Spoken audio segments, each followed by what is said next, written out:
સૌને મોઢે હશે વાતો. જોગીદાસ ખુમાણ અને ભાવનગરના બારવટા. જ્યારે જોગીદાસ ખુમાણનો બાપ હાદો ખુમાણ ગુજરી ગયો ને ત્યારે ભાવનગર મહારાજ શ્રી પોતે કાંઈ ગયા. વચ્ચે બારવટા હાલે છે. અને ભાવનગર જ્યારે કુંવર સાહેબનું મરણ થયું ત્યારે જોગીદાસ ખુમાણે પોતાનું મુંડન કરાવ્યું હતું. આ બારવટા અને આ એની શત્રુતા અને મિત્રતા, આપણે એના વંશજો છીએ. તો હવે આ બધું વેર ઝેર ભૂલી અને આપણા ગામનો વિકાસ કેવી રીતે થાય એવું આપણી પ્રજા તરીકે પણ આપણી ફરજ છે. કારણ કે જેવી કહેવત છે ને કે જેસા રાજા વેસી પ્રજા. તો ભાવનગર જો વેર ઝેર ભૂલી શકતું હોય તો કરાહાળ કેમ નહીં.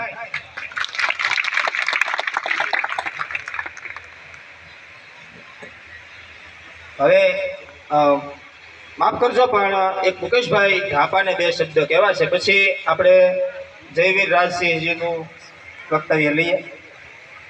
પ્રોટોકોલમાં નથી.